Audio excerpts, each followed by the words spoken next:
Since starting in Minnesota after the murder of George Floyd, these protests for Black lives have spread like nobody could have imagined. From tens of thousands of people in big multi-ethnic cities to 200 people in towns that are 90% white. And now, even more impressive is that this protest has started blowing up all over the world. In Paris, they marched, as they did in Rome and Tokyo.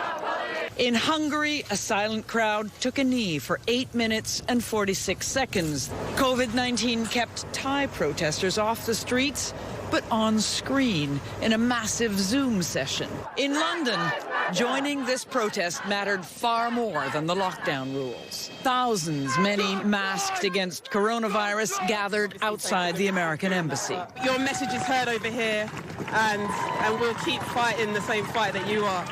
We'll keep fighting the same fights that you are. Well, this morning, the President of the United States tweeted this. President Trump is questioning the motives of the 75-year-old activist shoved to the ground by Buffalo police officers during a protest last Friday.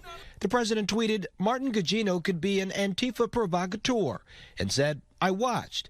He fell harder than was pushed. Could be a setup.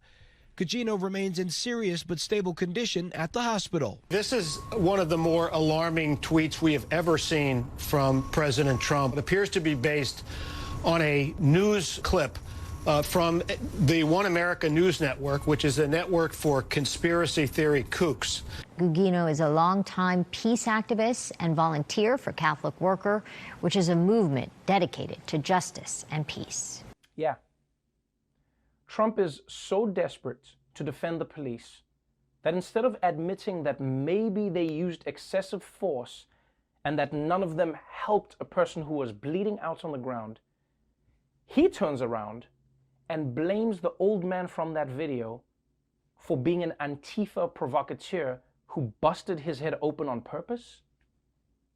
And I mean, I can't believe that I actually have to say, but like, that is some batshit crazy theory. This is a big move from HBO. They know that millions of people love Gone with the Wind. They also know that the movie is problematic because it makes it seem like some slaves were having a pretty good time. And we know that's not true.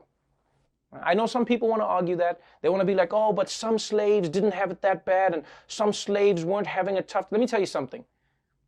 If slaves were having a good time, then they wouldn't have needed to be slaves. Yeah.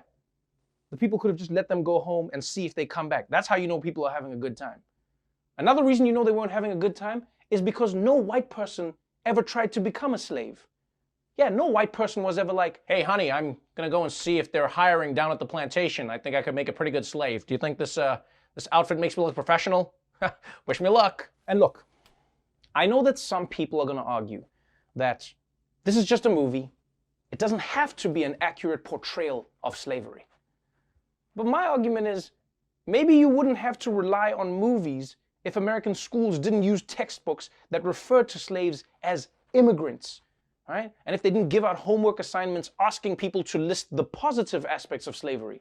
From Congress all the way to Nascar, all over the country, people are asking the question, is it finally time to let go of the Confederacy? And I think it's really impressive that Nascar is doing this because the Confederate flag is extremely popular with a lot of their fans. In fact, just to soften the blow, here's maybe what they should do. Ban the fans from bringing the flag to the races, but then incorporate it into the race itself. You know, so like if you win the race, they wave the checkered flag, and then for the loser, they wave the Confederate flag. Yeah, that way everybody wins.